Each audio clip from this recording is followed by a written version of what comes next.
workshops. We do these once every 2 months or so. I know many of you have been to several of them. And so, when you guys come in as patients and we have you on the table, there's only so much we can kind of pour into you. So this is a holistic office. It's a vitalistic office. So we want to be able to provide you with the information and the tools that you need to live a healthy life, right? So all of you have heard about the 5 essentials. Dr. Choi is going to go a little bit more into that. But the 5 essentials really is more about lifestyle. It's more about how to live your life so that you can give yourself the best chance to be healthy. Because we believe that your body was created to be healthy, right? You weren't created to be sick. And so if you understand the laws and principles that govern health, then you increase your chances of actually living to your God-given potential, which is what we want from you, for you. So really, no matter what the workshop is, and we do workshops on cancer, we do workshops on diabetes. I mean, over the last 23 years, I've done so many workshops, I probably do them in my sleep, but they never get stale. Because every time I prepare for a workshop, I'm either reminded of something or I learn something new. So it's good if you've been to multiple workshops, even if you've been to the same theme, because you're always going to get something out of it, right? So first of all, I'd like to really talk about our stated mission. This is really our stated mission, right? We want to inspire people to honor the wisdom of the body. And really, we could put in there the innate wisdom of the body, because there is an inborn wisdom of the body, right? Would you guys agree? By the way, I like to ask questions when I talk. Those of you who've seen me talk before. So yeah, it just engages you. It keeps you from falling asleep. It's 6:55 on a Thursday evening. And so I get it. It's been a long week for some of you. So I want to make sure you guys stay engaged. But it's really to inspire people to honor the wisdom of their body and live a life free of interference. So that's the main thing. So let's get into this a little bit. So obviously we know the heart is this small little muscle, it's the size of a fist, but it has to do a lot of work, right? So it pumps about 2,000 gallons of blood a day. It beats about 115,000 times a day.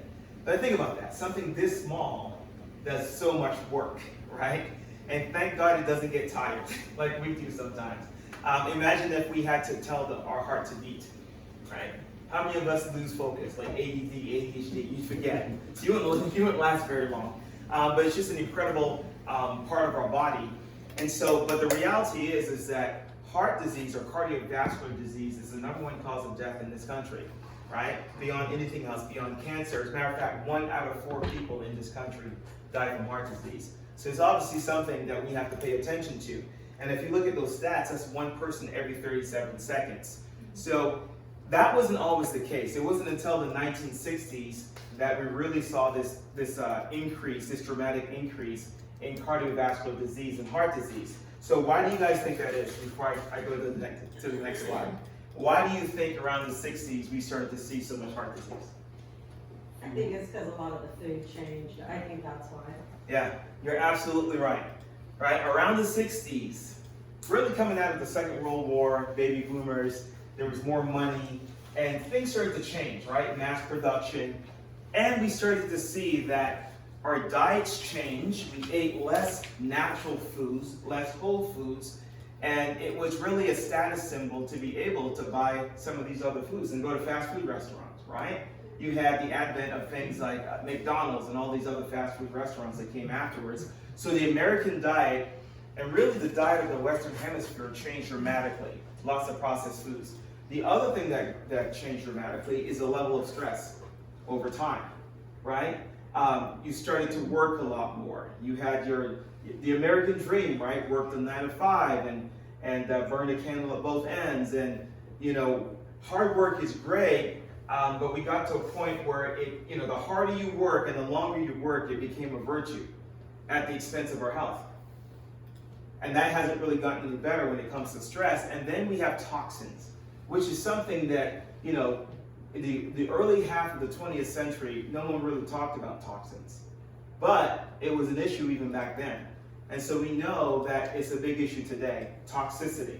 We know that the prevalence of toxins in our food, in the air that we breathe, the things that we drink, can actually damage our DNA and cause problems in our body, okay? So these are some of the reasons why you're seeing a change in heart disease. And so when you look at the American Heart Association, they say the future isn't very bright, right? Because statistically, they said that by 2020, which is not that long ago, that long from now, that's 8 years, that 40.5% of the U.S. population would have cardiovascular disease. That's 2 out of 5 people. That's a lot, right? And they came up with this a few years ago. This between 2010 and they project that by 2030, in terms of medical costs, it's going to triple. So it was $275.5 billion back in 2010. They anticipate it's going to be $818.1 billion. Right? So you might say, well, I don't have cardiovascular disease, but the reality is it affects us all, right? In terms of money. So there's a cost to it, and so we have to pay attention to this. So when you hear cardiovascular disease or you hear heart disease, I'm just curious, what's one of the first things that you think of? Heart attack, what else? Stroke, and cholesterol, right? So let's start by talking about what cholesterol truly is. So cholesterol is not a bad guy. We all need cholesterol in our bodies, right? It's this waxy substance. Where do you guys think most of the cholesterol in our bodies come from? Food, you said food? Food. You guys agree? Food? What do you think? Not sure. Huh? Not sure. Not sure. They say it's food, but it's probably. Yeah, 80% of the cholesterol in your body comes from your liver. 80%.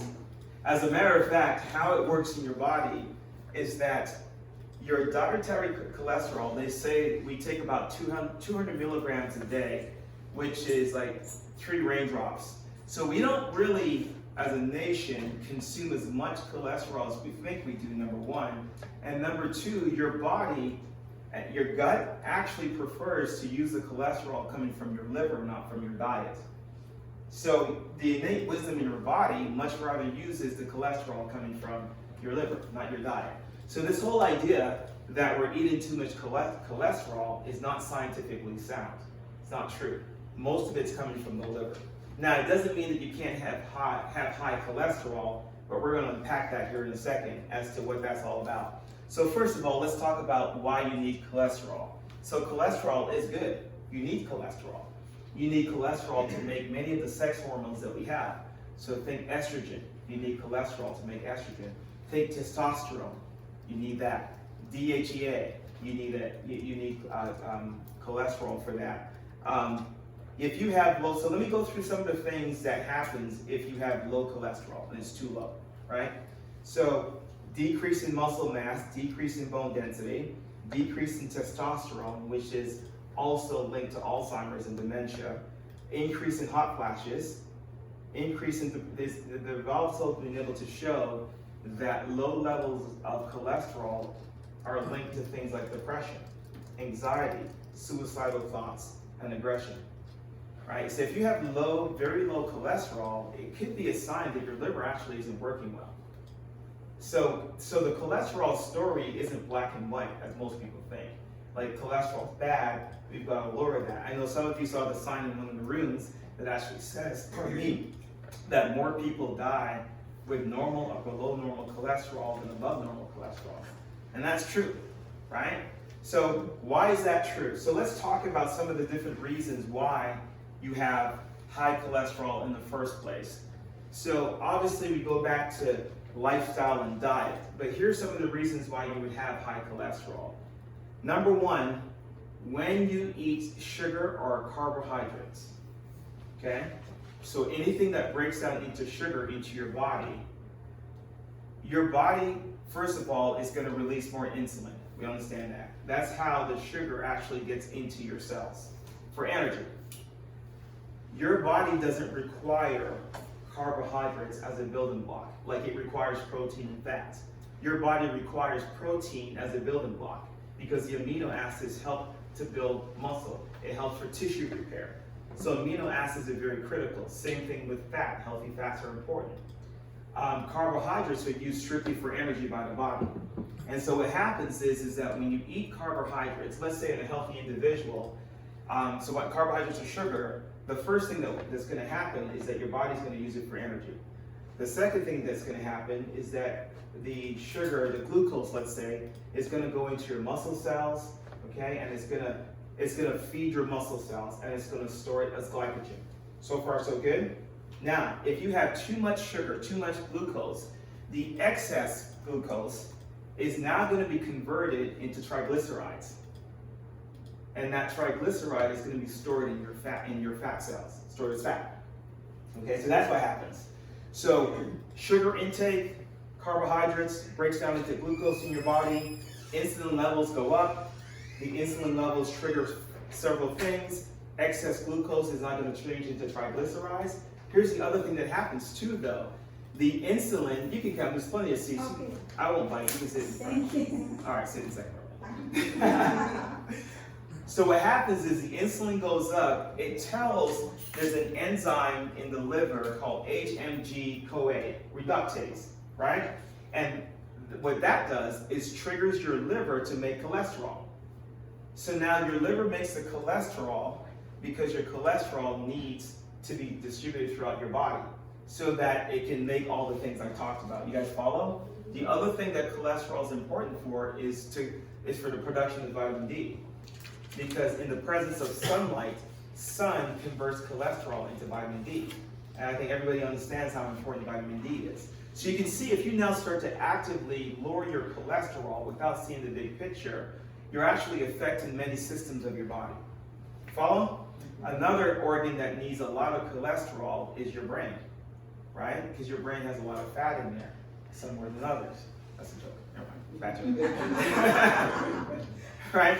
So that, yeah, knee slapper, right? And so knee. Inside joke. Anyways, let's get back to serious stuff here. And so what happens is, as your cholesterol is being distributed throughout the body, okay, your cholesterol doesn't like water. So it won't travel in the bloodstream without something to carry it through the bloodstream. You follow so far? So this is where your lipoproteins come in. Your LDL, your HDL, your VLDL, and IDL. So two of those I'm sure you guys haven't heard of. So let me explain them. So now what happens is you've got all this stuff happening in the body. The liver is producing cholesterol, okay? The LDL, its job is to bind to the cholesterol and take it throughout your body to the cells that need it. So far, so good. It's not a bad thing. It's a good thing, okay? Here's the problem. The more sugar you take in and the more triglycerides that you have a type of LDL called VLDL. And the VLDL is a really bad VLDL because VLDL is almost all triglycerides and very little cholesterol. So this is a dangerous thing right here. So your normal LDL is going to have mostly cholesterol, but your VLDL is going to have triglycerides. And so now it takes the triglycerides and now it's going to be stored in your tissue as fat. You with me? And so what happens is as it unloads its fat, what starts to happen is that it shrinks and it changes its size. So there's two different LDLs that come from this as it's getting rid of the triglycerides. One is a big fluffy kind, which by the time you unload the triglyceride, that has mostly cholesterol now because there's no more triglyceride in that one. You guys follow? But then there's another one, which is a small, dense lipoprotein. That's the dangerous one. Because the small, dense lipoprotein can get stuck in between the cells of your blood vessels. And if it gets stuck in between the cells lining your blood vessels, it oxidizes. Right? So think if you bite an apple and you leave it out, it turns brown, that's oxidation. And as it oxidizes, you have special cells along the lining of your blood vessels that are part of the immune system that triggers the immune system and it causes an inflammatory response. So it's not cholesterol that's causing this problem necessarily, but when you have too much sugar that turns into triglycerides that now causes more of these being produced. And as you unload the triglycerides, if you produce more of the small LDLs, they get stuck in the lining of your arteries, and that triggers an inflammatory response. So now all these inflammatory cells come over to your arteries, right? Who's heard of macrophages or macrophages before from school? I know you did, all of you did, you just don't remember, right? Macrophages. So they come and they attack your tissue. And so now when they attack your tissue, right? now you start to have damage to the lining of your arteries, which can now cause scarring. And as you cause scarring, right? If you scar on your hands, it's a scar. If you have a scar in your blood vessels, it's called a plaque, right? And so now as that plaque builds up, you now have resistance in the arterial cell wall, so that the blood, as the blood is trying to go through, the walls are becoming stiff. That's your atherosclerosis. And now you have high blood pressure. And if the blood pressure is high enough, you can break those plaques off. And now it can travel. You can have a heart attack. You can have stroke. You guys see right? So if you now stop eating cholesterol, how is that going to help you with your triglycerides? It's not. You see the problem? So, right? It's sugar. I hate to tell you, right? But it is. And what's even worse is that some of those macrophages, as they come and eat up the debris and eat up some of the damage, then they become these cells called foam cells, and these foam cells cause even more damage. And so it becomes a cascade of events that now triggers your immune system. As a matter of fact, there are doctors who believe that heart disease is an autoimmune condition. Because here's how it can also be effective. Let's go back to grains. Who's heard of gluten before?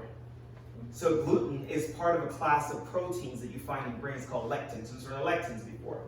And so most of us aren't very good at breaking down lectins. So when we take in grains and these lectins into our bodies, the lectin can actually mimic other proteins and cells in our body. So lectin comes in, the immune system says this is bad, it attacks it.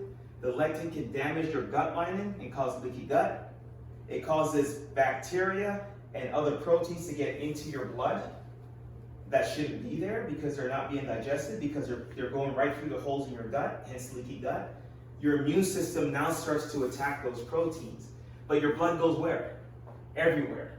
So now you've got fibromyalgia, you've got lupus, you've got all these other autoimmune diseases, and the lectin can mimic some of the cells of organs, such as your heart. So there's one theory that the heart disease is an autoimmune disease because the lectin is mimicking some of these cells, and the immune system says, I'm just going to kill it all. Because that's what autoimmune disease is. It's just your immune system attacking everything. Right? You guys follow so far? Did I lose anybody? So the reason why I wanted to break that down is to show you that it's not just a simple thing. Oh, you've got high cholesterol, lower that. So here's the problem. When they test your cholesterol, right, they do what's called LDL-C. In other words, they look at the LDL and they look for the total cholesterol. But that's not the true test, because what happens is, if some of those LDLs happen to be the big fluffy kind that are harmless, well, it's going to have more cholesterol in it anyways. See? So this is why you can have so-called high cholesterol, but not be in danger of a heart attack or disease. What they should be looking at is what's called the LDL particle. What is that? This is measuring the number of small LDLs, the ones that get trapped. And you can measure that. You can measure how many of those particles you have. Because if you measure that, that means you have a higher chance of having heart disease. You guys follow? Now watch this. Those small LDLs, they have more triglycerides than they have cholesterol. So now, okay, stay with me. If I have a lot of those small, dense LDLs that have more cholesterol, which is bad for me, more triglycerides, which is bad for me, and a lower number of cholesterol, but I'm just measuring total cholesterol, right? My cholesterol level is now low. You with me? And so the doctor thinks that I am what? I'm healthy. Yeah. But my triglycerides can still be high, which can now cause damage and inflammation.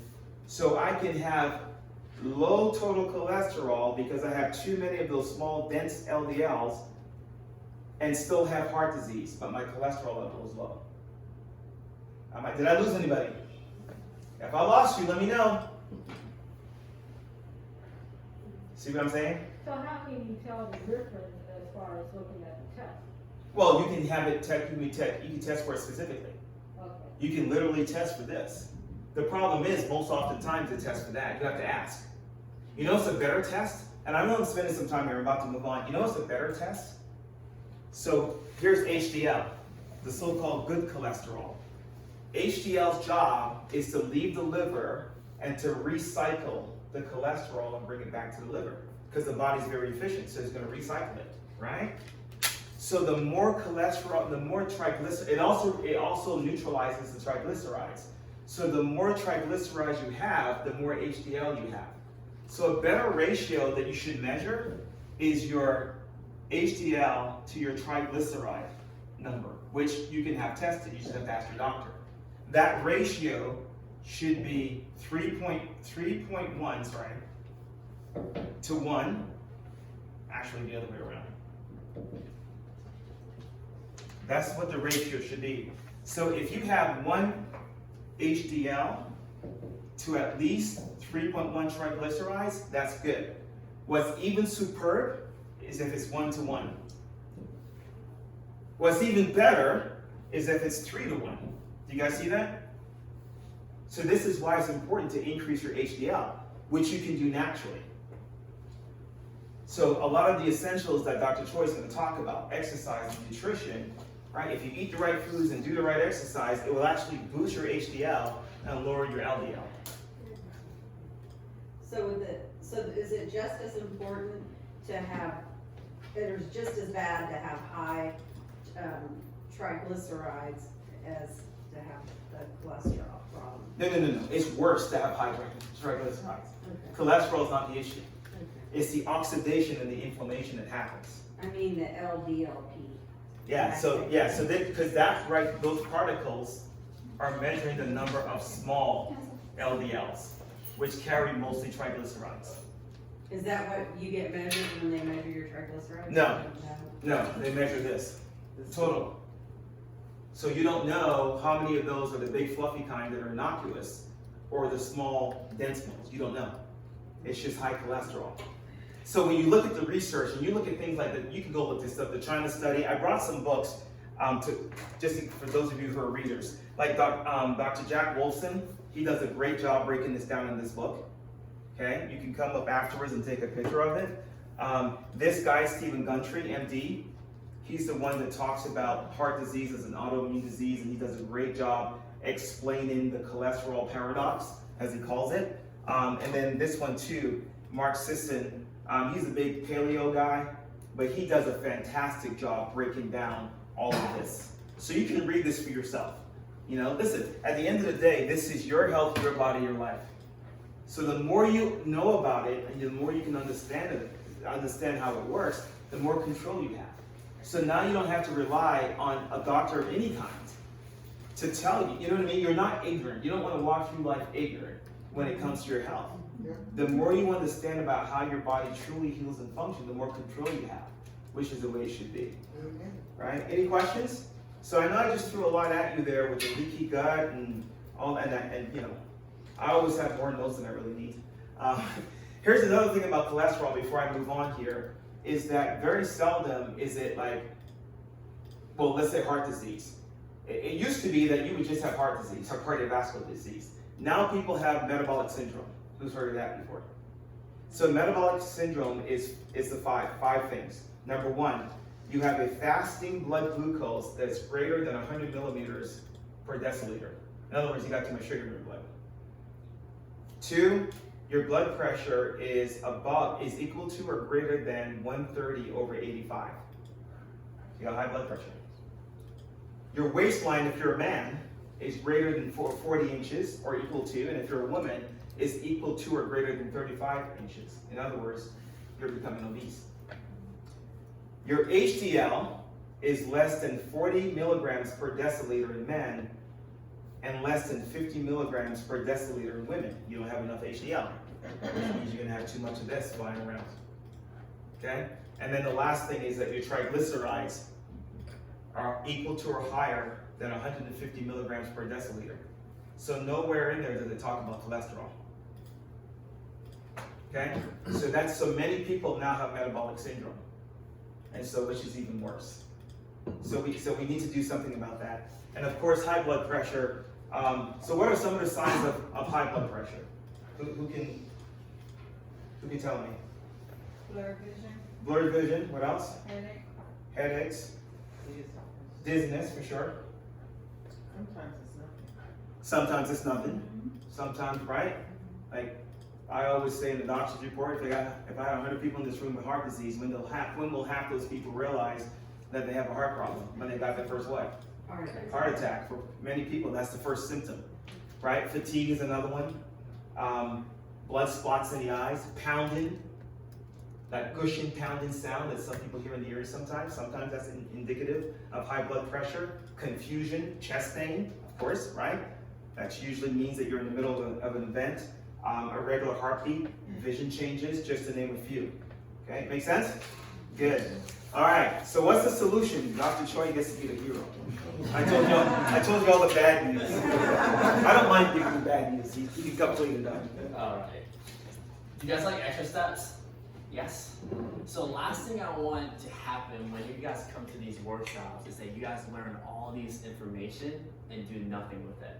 Right? That would be the worst thing that could happen. So what my intentions are for the next couple of slides, if you're a note taker, is to give you action steps that you guys can take home and do immediately. Does that make sense? I like to call them knowledge nuggets. You take one knowledge nugget per workshop and you're going to be healthy for the rest of your life, okay? So the first action step to the solution to handle this is to ask why. Why? So many of us get blood work and they tell you, hey, this level is high, this level is this, you're high blood pressure, but that is you in that moment in time. Does that make sense? And oftentimes, hey, this level is high, here is a drug, here is whatever treatment it is to lower that. But sometimes us as the patient, we say, okay, you're the authority figure, we say yes. However, I want to challenge you guys, whenever you guys do learn something about your health, ask why is that level the way that it is? Why is it like that? And you guys being ADIO patients or max living patients, I know you guys do think that way. And whenever you start to ask why, you're going to come to these essentials, the 5 essentials. You guys heard this before, right? And I want to point out that these are called 5 essentials, not 5 good ideas. It's not going to be a la carte. I do progress evaluations for every single one of you, and I ask you guys, how are you guys doing on the 5 essentials? And you guys have said, well, I'm doing good on this and this, but I'm falling off on this. Right? The reason I'm bringing this up is oftentimes that one essential that you don't have control over that causes detrimental things to happen in your health. Okay? So it matters about having a clear nervous system, right? You guys understand this. Your nervous system is everything. It matters what's happening through your head, stress levels, right? It matters what you put into your body. It matters that you exercise and move and sweat. And also it matters that you reduce toxins in your life, although you can't see it. Does that make sense? Now, health is, what you guys are gonna see when we break down these extra steps, health is much easier than you make it out to be, right? You do the things that you're as a human being is required of you to do, and you have no choice but to be well. You guys hear me? Yes? So here's the first thing, heart health nutrition. And this next slide here, from low fat to low carb, which is right? What do you guys think? Low carb or low fat? Low carb. Low carb. You guys just learned a lot about this, right? So in the 1960s and the 80s, the low fat got super popular, yeah? And when I was really digging into this, this was the time where people wanted to look really good in bikinis, right? People wanted to lose a lot of weight. So people found out, this is very important, when it comes to your macronutrients, do you guys know what macronutrients are? You guys can talk to me, what are those? First one is protein, right? Protein, carbohydrates, and fats. So when you break these macronutrients down, for 1 gram of protein and carbs, they have 4 calories. When it comes to fat, it's more than double. For each gram of fat, it's equal to 9 calories. So what marketers and food industry did was, okay, fat is extremely dense in calories, and if you have less calories, people are going to end up losing weight. So people started making this low-fat diet very popular. Have you guys heard of margarine? Yes, so this is when low-fat, light, or margarine started to come out. It's not about how much fat that you eat or you consume, it's about the type of fat that you consume, right? And this low-fat ideal is completely debunked quickly. But till this day, sometimes we have conversations like, yeah, I'm on a low-fat diet to reduce my cholesterol, to reduce my blood pressure, to reduce my weight, but it's simply not true. Right? I was really digging into how margarine is made, and have anybody else done that before? No? So I grew up eating margarine, right? I grew up with it because I didn't think anything was wrong with it. I just saw that it was healthy or heart healthy, that little label on the container. And when I was digging into it, I saw that margarine is simply just soy, corn, and canola oil mixed together. Now, those things are mostly liquid at room temperature. To make it solid, what they do is they add tiny little bits of metal, nickel oxide, okay? Oxide, excuse me. And what happens when you churn those things together, it becomes solid. Now, what color is margarine? Yeah. Yellow. So in natural form, margarine is gray, and it smells really bad. So what they do with it, they actually bleach it and dye it yellow so it looks as close to butter as possible. So it's poison. Yeah, absolutely. I can't believe it's not butter. Remember that? I can't believe it's not butter. I can't. I can't believe it's not butter. My stepdad used to get that margarine and make butter sandwiches, and man, it tasted so good. But I'm like, I'll never put that in my body anymore, right? So when it comes to fats, you don't want to consume things such as damaged fat or rancid fat. The first thing that comes into my mind is canola oil. Have you guys ever seen a canola plant before?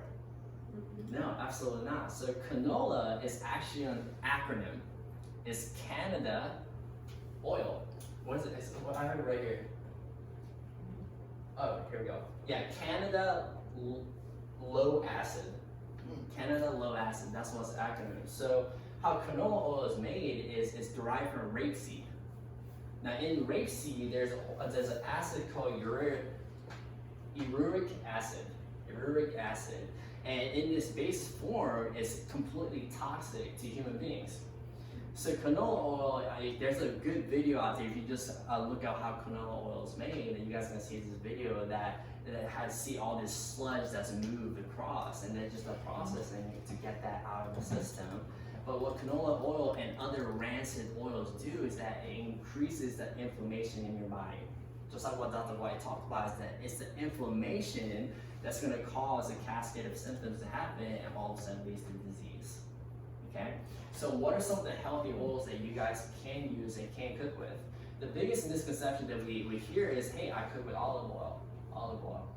So what olive oil does at high temperature, it actually breaks down and gets rancid. So what we've seen in research is that rancid olive oil ends up causing more inflammation in your body, more free radicals in your body, and it actually can cause cancer. So what can you cook with? So my favorite one to cook with is avocado oil, coconut oil, and ghee. For those guys who don't know what ghee is, it's G-H-E-E. It's basically filtered butter. What about rapeseed oil?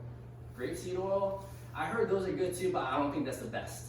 I want to give you guys the top tier, and I believe it's avocado oil, coconut oil, and ghee.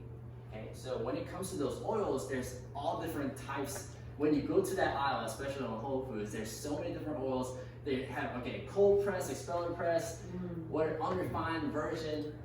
So I want to give you guys something to really narrow your focus on, and oftentimes cold press is the best thing that you can do when it comes to oils. Okay, cold press. Why? Because that processing of getting that oil out of whatever that's made out of, if it's heated, again, it gets damaged, and the nutrients are getting out of there. Okay. Second thing is expeller pressed. If you guys can't get cold press, expeller press, they try to minimize all the temperatures when they're getting it out of there, especially in avocado oil. They just squeeze everything together to get the oil out. Does that make sense? So action steps as far as the nutrition goes is, again, choose full fat things, because oftentimes if it's low fat or light, it's been processed before, and we tell you guys all the time, eat food by God and not by man. Eat food by God. What that means is just eat things as close to the natural form as possible, and the less hands have been on it, the better it's going to be for you. Make sense? Next, let's talk about the other healthy fat. Omega-3 fatty acids. Who's heard this before? Yeah, you guys nodding your heads? Fantastic. So what it says is consuming fish twice per week can result in 36% reduction of coronary heart disease, 36%. And I'm gonna be honest with you, when I was looking at the slideshow, I was like, 36%, that doesn't sound like much, right? So I was digging into how effective statin drugs are, and all these medications out there that actually reduce blood pressure and reduce cholesterol. And I love to read research articles, and it shows that those drugs are the numbers come up as 9% effective, 13%, 20%. The biggest I've seen was about 26% effectiveness of these drugs. So again, I told you, it's easy to be healthy, you just have to do it, right?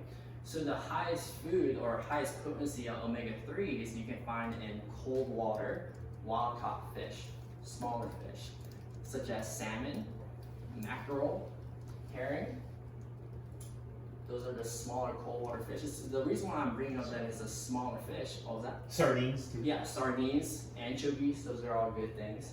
The reason why I bring up the smaller fish is the bigger the animal is, the more toxic it's going to be, right?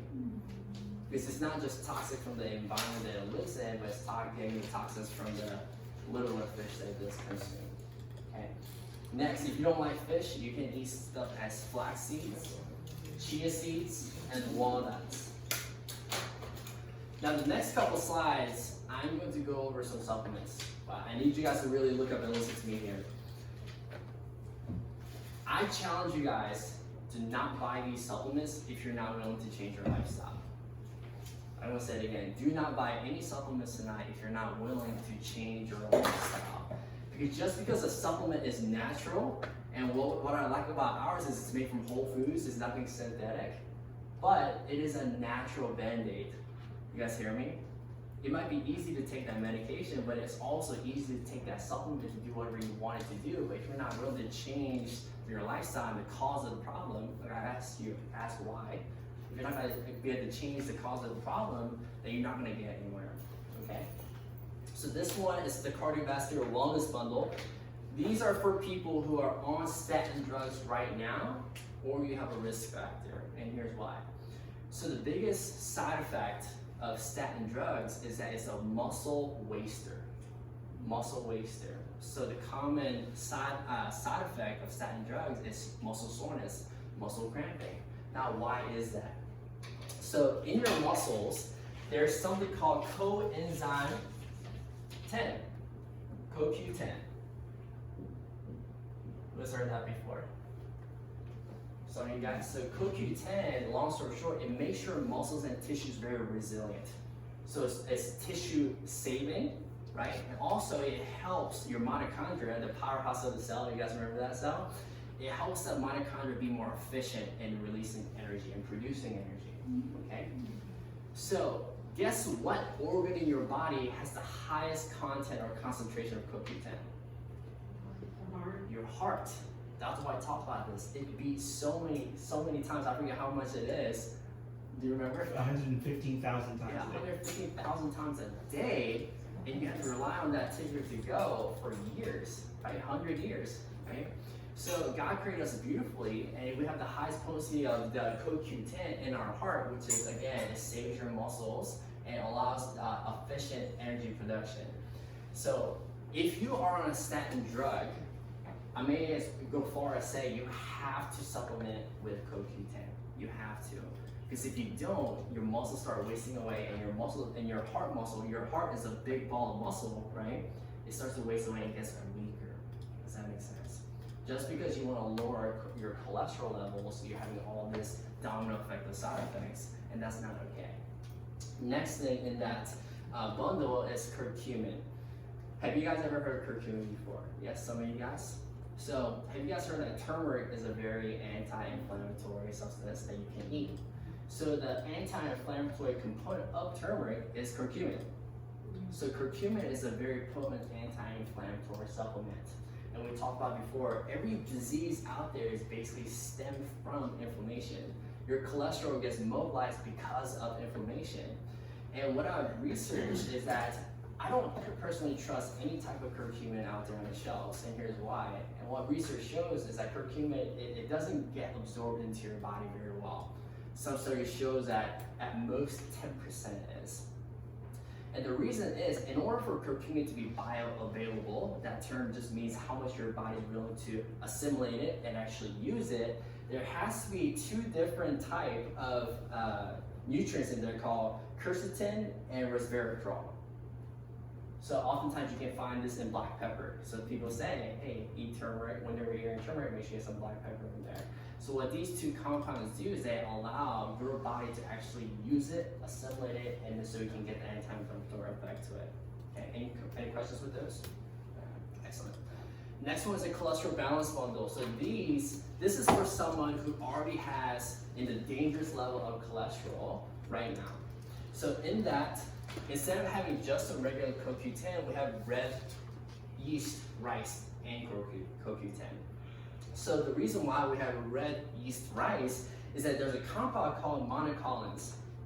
And what studies show is that monocolins is from a fermentation of the yeast. And this compound has been shown to reduce cholesterol significantly and help regulate your healthy levels. So whenever a drug you take it, it might reduce that said biomarker, but what we like about these natural whole food supplements is that it actually helps your body be more efficient. You guys understand the difference? We already talked about curcumin and plant sterols. Plant sterols, I haven't heard it before, and when I was really researching it, it shows that plant sterols are a compound that looks a lot like cholesterol. Your body doesn't really know how to recognize both.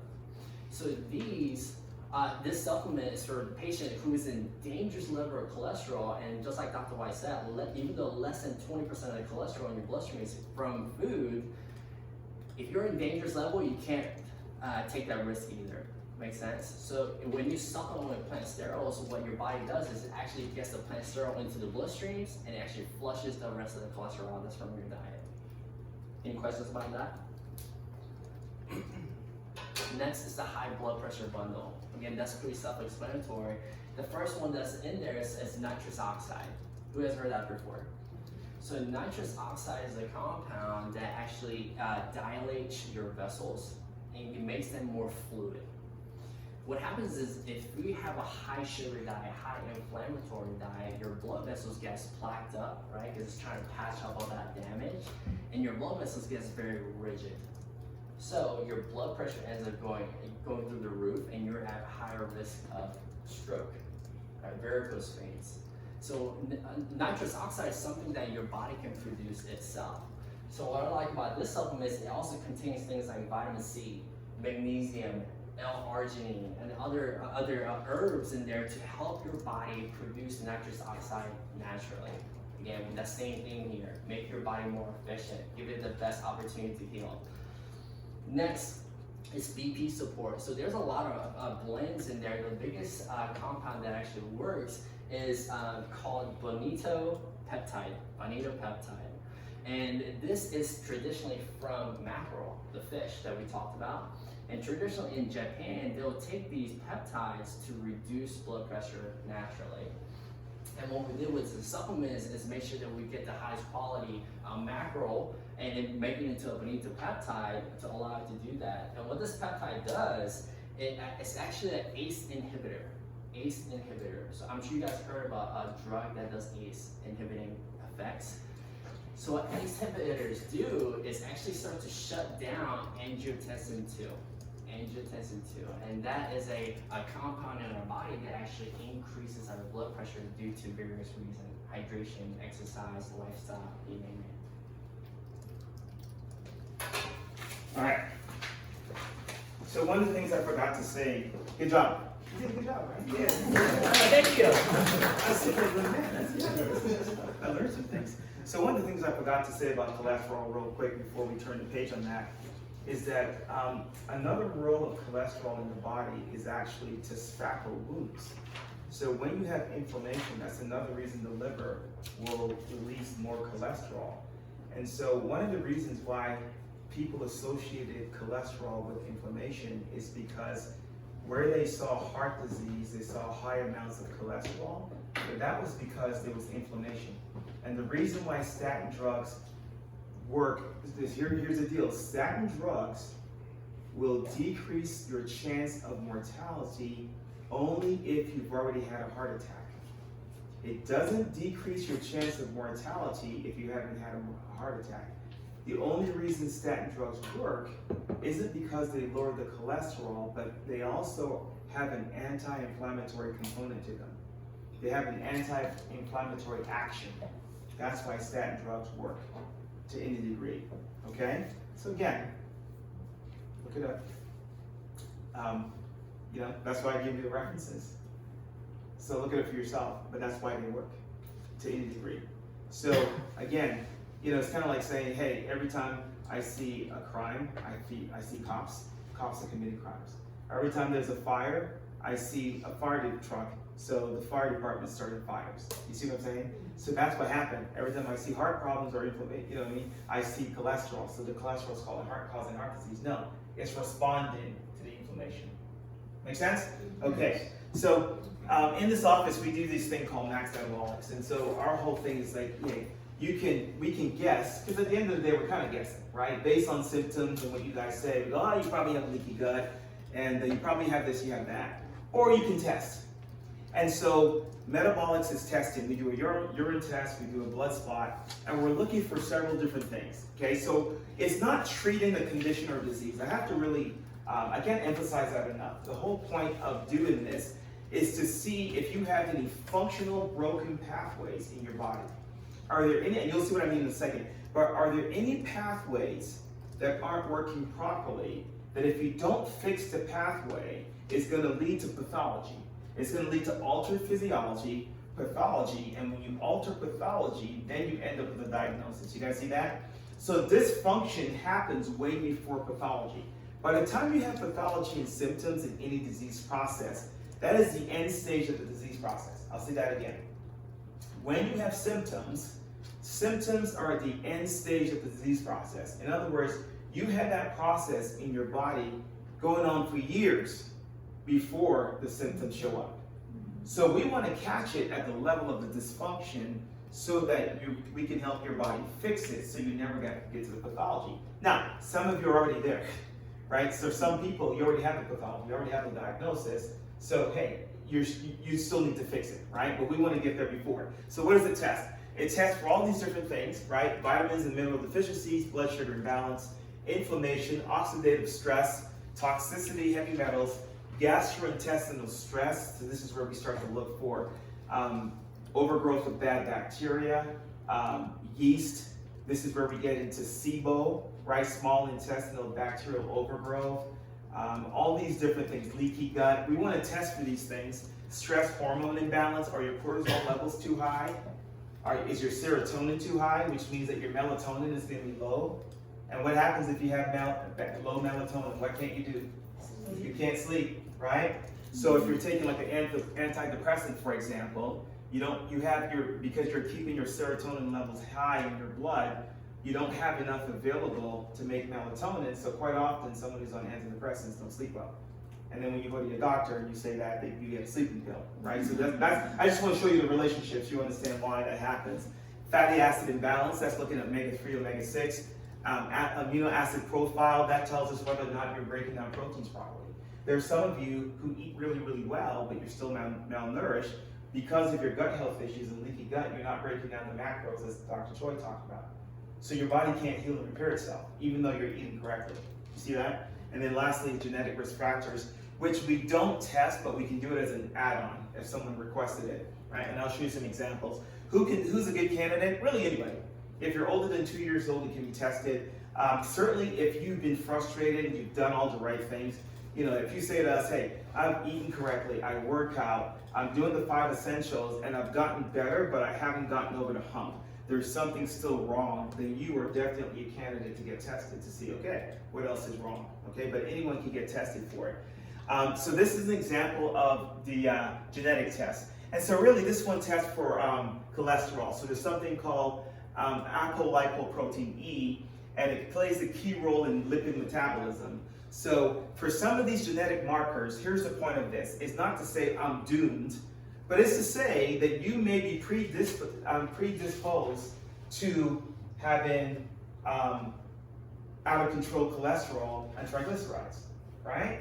And if that's the case, it just means, guess what? you've got to be vigilant. It means that you really have to take the right steps to guard your lifestyle.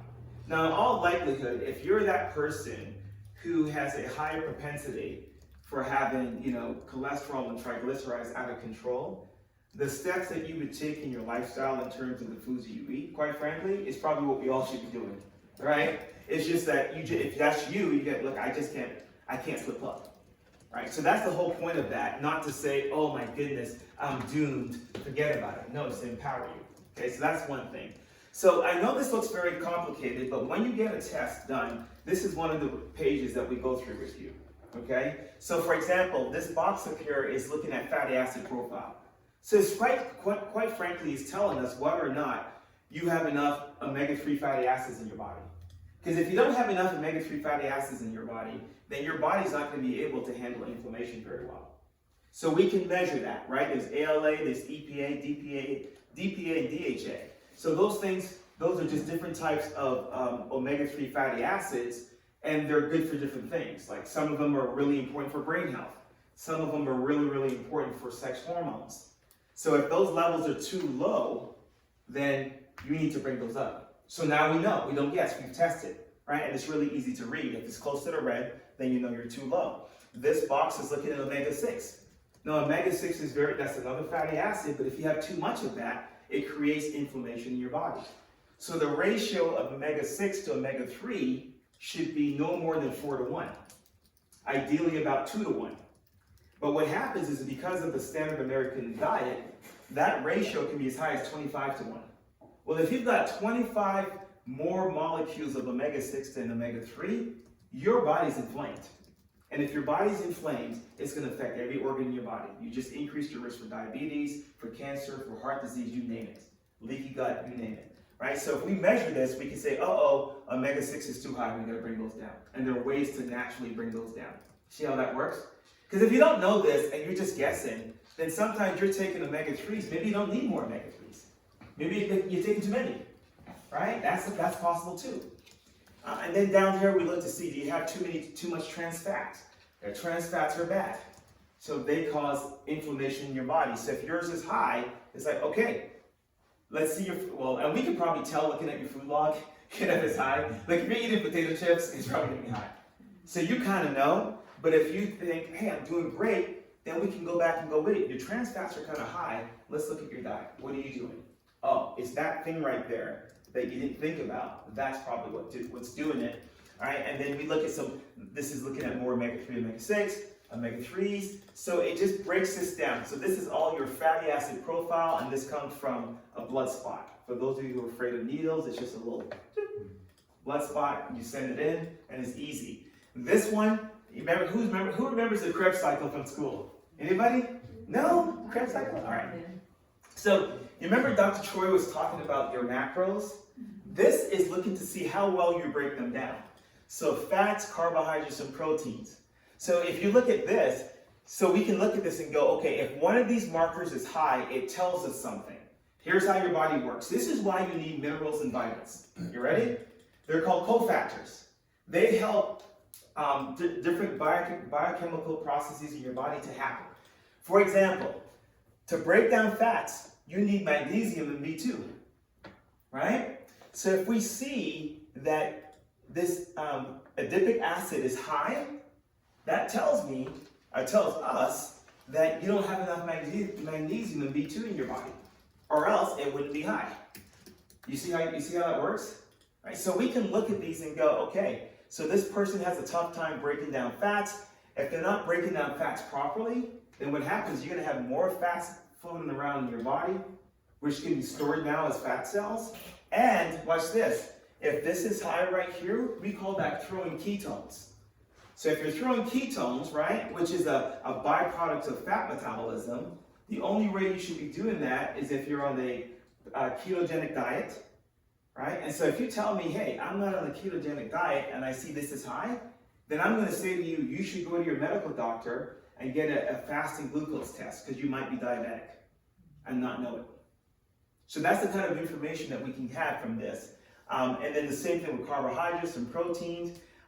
If you tell us that, man, I am tired all the time, I have no energy, then this is the Krebs cycle, which happens inside of the mitochondria that he just talks about. Well, the purpose of the mitochondria is to provide energy. Who's heard of ATP before? Right, it's produced in the mitochondria.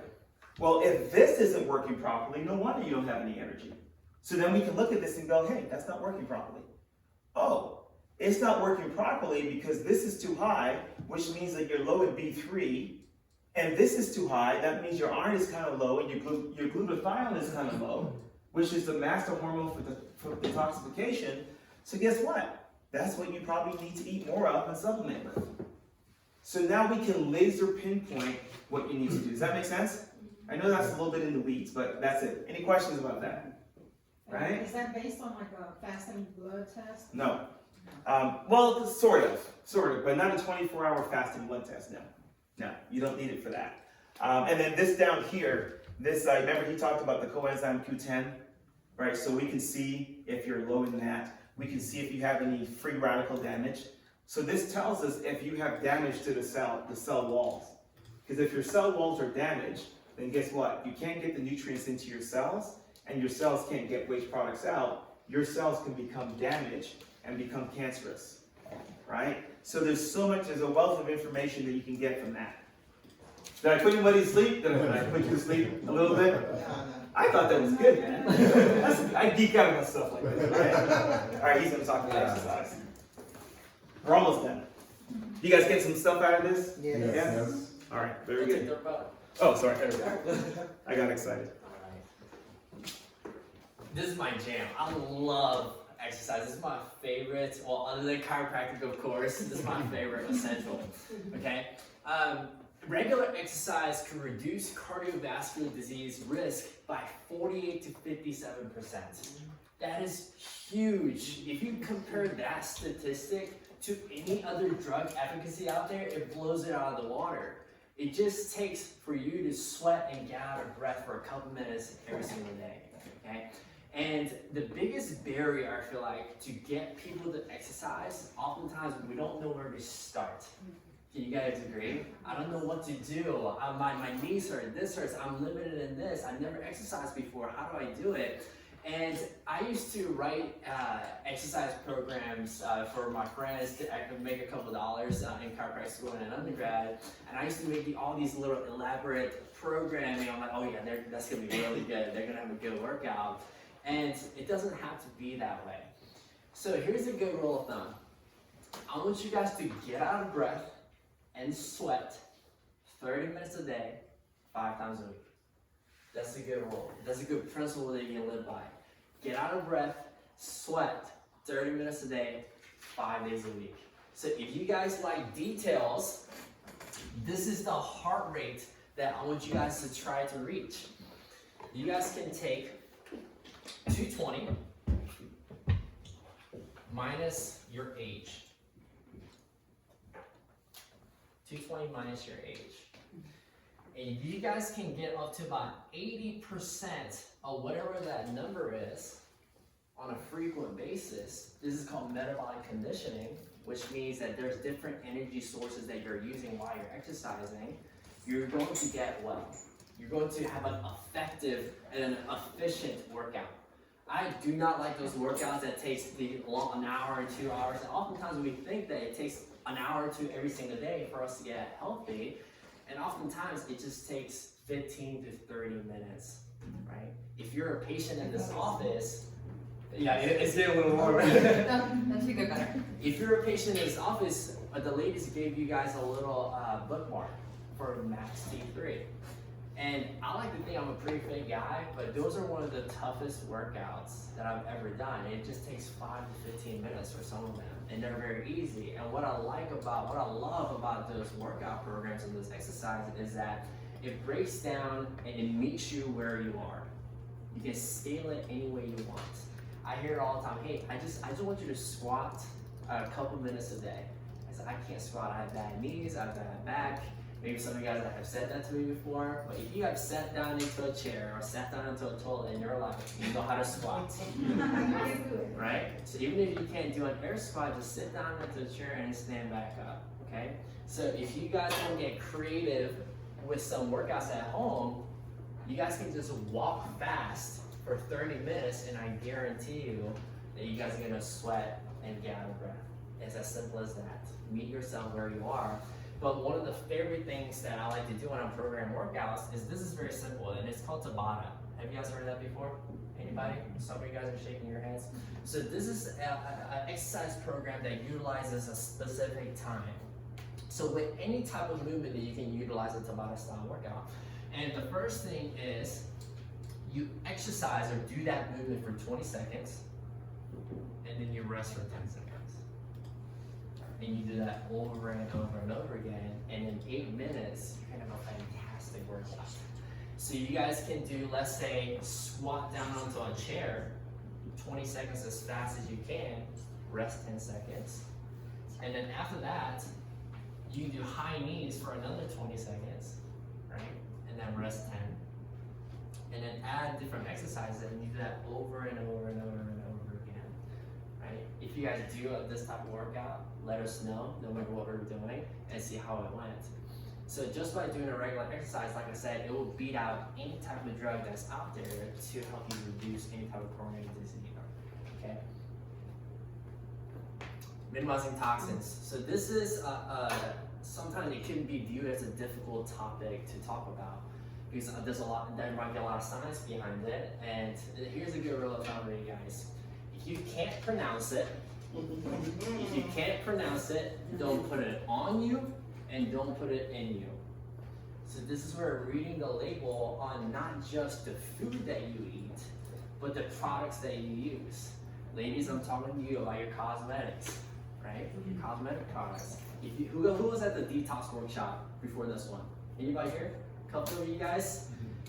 And we talked about how much metals and toxins are in our lotions, in our makeup, in the deodorants that you use, the shampoo that you use. Now I'm going to narrow everything down to these 3 things as far as your cardiovascular health goes.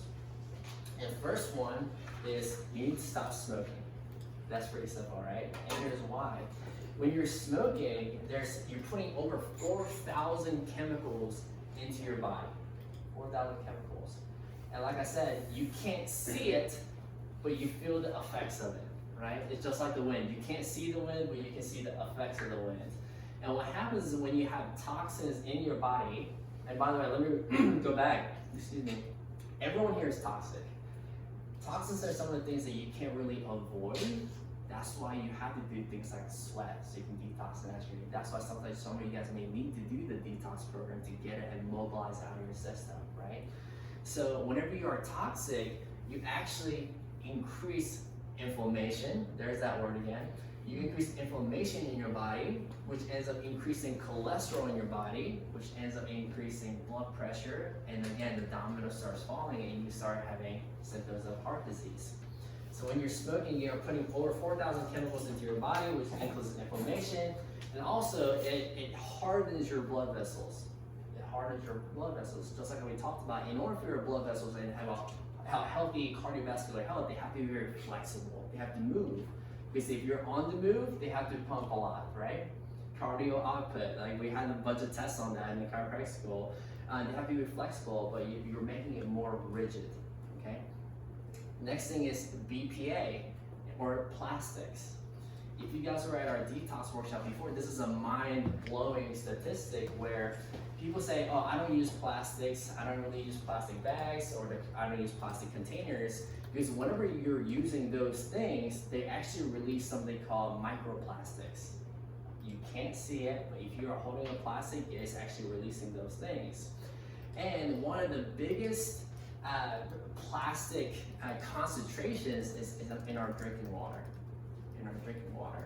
And when I was researching this, I saw this mind-blowing statistic where if you are drinking toxic or contaminated water for a full year, you will consume enough microplastics to weigh a credit card. And that's the average person. So it matters what kind of water that you drink, right? It matters that you have a filtration system. And not just the water that you drink, but the water that you bathe with, shower, right? The biggest organ that we have is our skin, right? We like to think it's a barrier, but about 40% of the water that hits us when we are showering is actually gets into our system. And again, this is how we can build toxicity in your body. And I like my hot showers, right? And that hot water is taking everything out of the pipeline, taking all those particles, and then you're bathing with it, right? You would never see me drinking hot water that's coming out of the shower, but we're going to bathe with it, right? Because we don't think it's going to our system. So BPA, what it does is it's an endocrine disruptor. It's a hormone disruptor. And another thing that it does is that it inhibits your body of producing nitrous oxide. You guys remember I was talking about that? The compound that allows your vessels to dilate and be flexible, and it inhibits that, and you're stuck in the cycle, you see? And the last one, forgive me, I'm gonna try to pronounce this as best as I can. It's perfluorooctanoic acid. And that's something that you see in Gore-Tex and also Teflon. You might see it as polytetrafluoroethylene, okay? So Gore-Tex, who has heard of that Gore-Tex before? Yeah, some of us in this room. Gore-Tex is something as a clothing material or like a boot material that allows it to be water resistant, so waterproof, but it allows moisture to exit, so it's quote unquote breathable, right? But that compound that they use to allow that fabric to be like that, again, is toxic. And like I said, if you can't pronounce it like me, don't put it on you and don't put it in you. And when it comes to Teflon, I get it. It's so easy to get a non-stick pan and cook your eggs with it or cook your meat with it. But again, it's very unnatural for it to be so non-stick, right? So the best way to, again, action steps to remove the Teflon, you can use something as stainless steel. This is the best option for you, okay? Now, if you have Teflon in your kitchen, I want you to look at it. If there's scratches in it, or if the seal has been broken, so imagine every time you cook with it, stew with it, braise it, and you're releasing more and more chemical into your food. Although you can't see it, you're gonna have an effects on that later down the road. And the biggest thing that I've noticed is that this material, that compound, is found in 95% of Americans in this large study. So again, the likelihood that we are contaminated by it is very likely. And these are one of the toxins that cannot be removed easily from your body. So once it's in you, it stays in you, and this is where you get stuck in that cycle. Again, what I love about our Metabolic program is that it does test for those toxins. And the mind-blowing thing when Emily was looking through different studies and different results is that you can find toxins that have been banned years ago that's still in our bloodstream. That's it. What about copper pan? A copper pan? So a lot of the times those copper pans, what I've seen is they do have a non-stick layer to it. So they'll promote it as it's a copper pan and it's even heat distributing, but there is a coating on it. Yeah, so I just highly recommend a nice quality stainless steel pan because it's one metal, right? And you can make it non-stick way using oils, cooking with ghee, avocado oil, like we talked about before. Yes? Or cast iron. Oh, cast iron, yeah, I love cast iron. That's a good thing. All right, so we're gonna end with my two favorite topics, the mind and the nervous system. Do you guys mind if we talk about stress for a second? Like how many of you guys came here wanting to talk about stress? Right? Anyone stressed or no? No? All right, just maybe. All right, so mindset. So mindset is everything, right? So we have 5 essentials, and one of them is called Max Mind. And so I think it's one of the most overlooked essentials, not necessarily for us, but just in general. Because quite often when things aren't going right and we're sick, we're on this, whatever it might be, we never really think about mindset, right? We look at everything else. But mindset is very, very important. So I want to kind of break this down for a second. So I think we understand how stress relates to heart disease. I don't think I have to spend a whole lot of time there, right? Stress, high blood pressure, heart disease, they go hand in hand. And by the way, I mean, let me start with the end in mind. Like if you're stressed out, what are some of the things that you can do to mitigate and manage stress?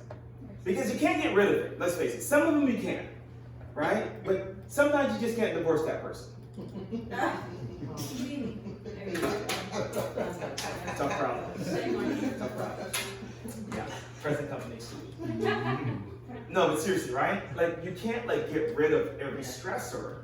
So what are some of the things that you guys think you can do or you do to mitigate stress in your life? Exercise. Exercise, good. What else? What was that? Breathing. Breathing, deep breathing. Yeah. What else? Meditate. Meditation. Good.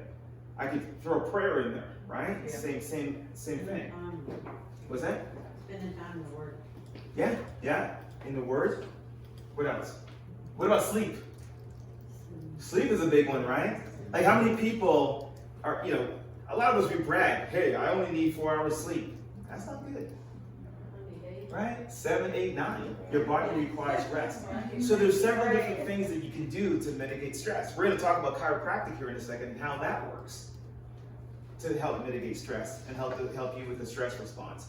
So really, we got to talk about the stress response. So most people are not into research. I get it, but today a lot of psychologists and neuroscientists are really focusing on this thing called the prefrontal cortex, and here's why.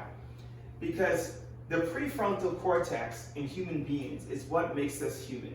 It's what allows us to have empathy and rational thought and to plan and to control our emotions. Right? It's one of the major things that separates us from animals. So when you have stress in your life, okay, you get to choose how you respond to stress. Like the deer doesn't get to choose how it responds to stress, right? Like it's pre-programmed, but we do. This book is a really good book. Why zebras don't get ulcers, right? So we worry a lot, and so this right here explains why stress can make you sick. Why the stress in your life can lead to things like attention deficit disorder. Why stress can lead to memory problems and learning in kids. Why stress can actually affect things like your decision making.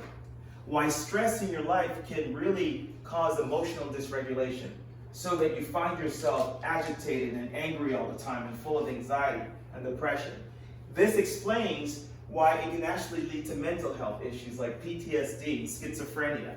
Why, when you have stress that's unmanaged, can lead to alcohol addiction, depression, anxiety, right? Lack of empathy, right? Even things like neurodevelopmental disorders like autism. This explains why, when you have stress that's unmanaged, can lead to high blood pressure, tight muscles, headaches, neck pain, back pain, okay? Why it can lead to sleep disorders, why you can't sleep at night, why you can't digest food, why you have leaky gut or IBS or Crohn's disease.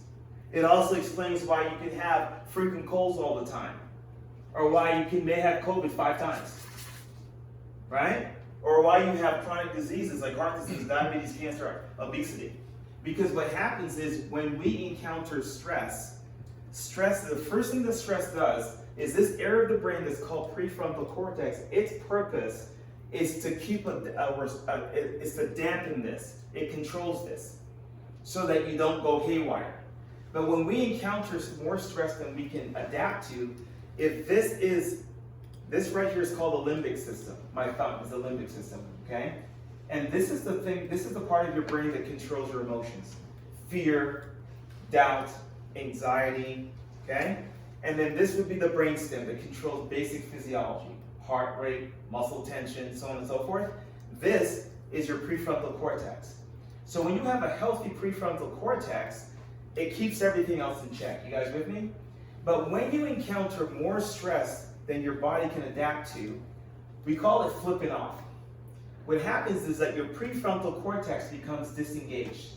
It gets weaker over time. As it becomes weaker over time, your limbic system takes over. And that's why we become emotional. That's why we become fearful. And we look at the last 2 years, right? What do we have in this country, in the world? Fear. Lots of fear. And so if you have lots of fear, this is the consequence of prolonged fear in our bodies. Does that make sense? That's the mechanism. So now, here's the problem with how we deal with these things. Because for every single condition or symptom or response, or what I like to call effect, there's a drug. There's a drug. And the problem is that as you medicate for each and every one of these, all drugs have side effects to some degree, but you're not getting to the cause. Because there's not one drug that's going to re-engage this. This is why psychologists and therapists and neuroscientists are so interested in this. Because this is a thing that modulates, this is the conductor of the orchestra. So why am I telling you this? Well, for many reasons, right? So this is showing you where it is in the brain, prefrontal cortex. This is showing the hypothalamus, right? This is where fight or flight happens, right in there in that part of the brain. The brainstem right here. This is where you control all these things like breathing, blood pressure, heart rate, so on and so forth. All right, so there you go. This next slide tells you that stress disrupts the functioning of the prefrontal cortex.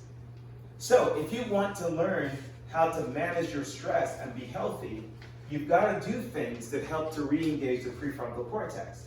A lot of the things that you guys just said do that. Meditation does that. Prayer does that. Deep breathing does that. Yoga does that. The right exercises will do that. Because there's some exercises that you do that actually create more stress to your body. Sure. Okay? So all those things that you mentioned do that. Now, when you have stress, it shuts all of this down, right? So we just talked about that.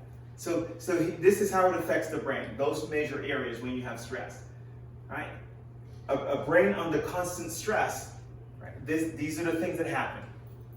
You get enraged easily. You cry easily. Digestive issues, obesity, right? So this is your mechanism. Long-term internal emotional storm. Very edgy, jittery. Start to smoke, take drugs. You disconnect from loved ones.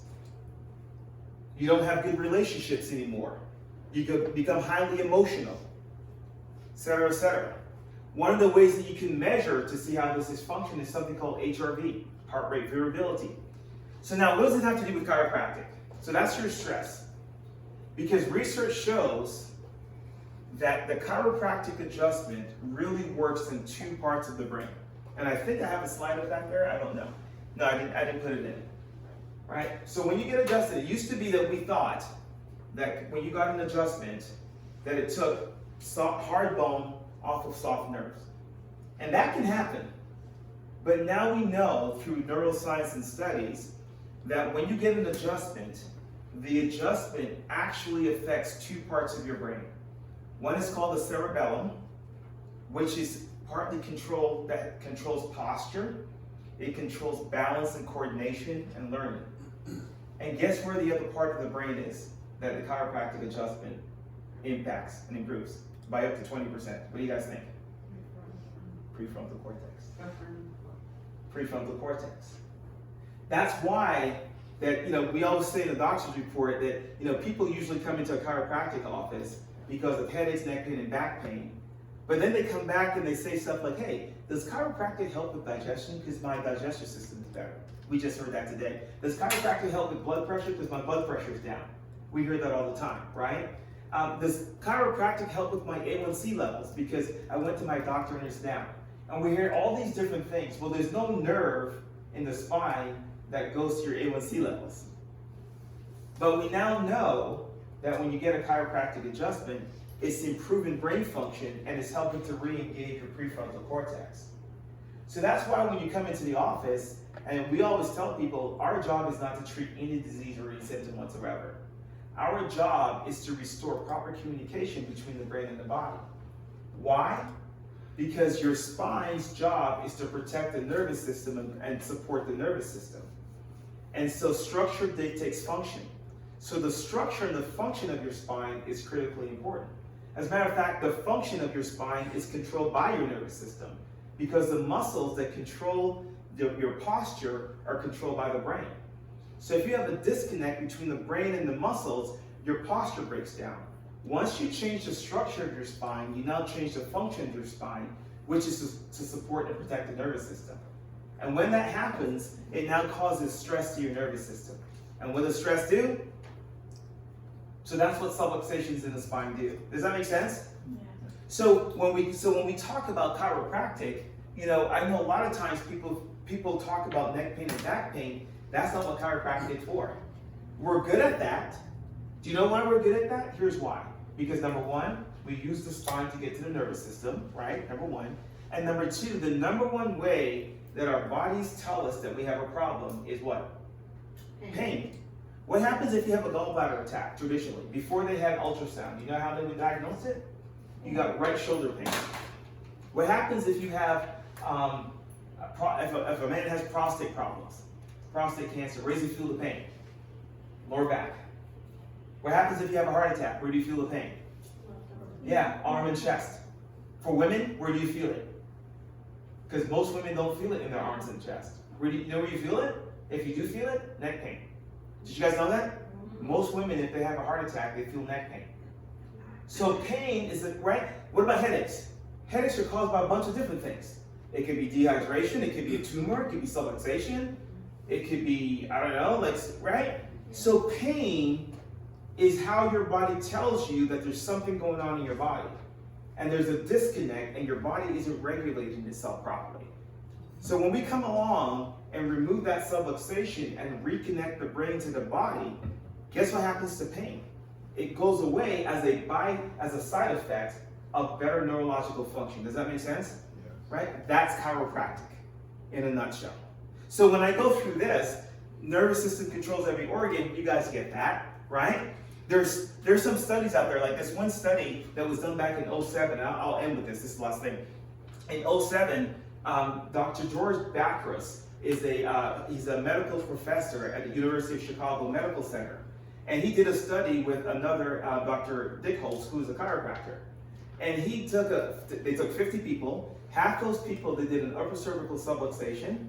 And then the other half, they give them HCTZ and lisinopril, right? Blood pressure medications. And the group that had the upper cervical adjustment, on average, dropped their systolic number by 17 millimeters of mercury, and then the diastolic by 10 over 8 weeks.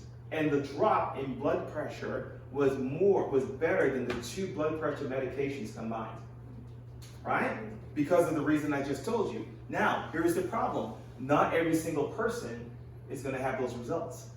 Because in those people, hey, the subluxation was interfering with the regulation of blood pressure. In somebody else, it may be something different. So that's why we don't treat symptoms.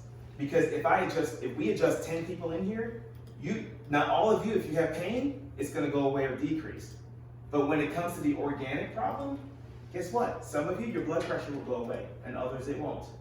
Because in you is something else. Maybe it's your diet. Maybe you need to exercise more. And that's why we have 5 essentials. Because we got to a point where we realized we were able to help this many people, but there's still things missing. And today, because a lot of people don't exercise, a lot of people eat crappy, we had to now start to address these things that 100 years ago you didn't have to address because it wasn't an issue.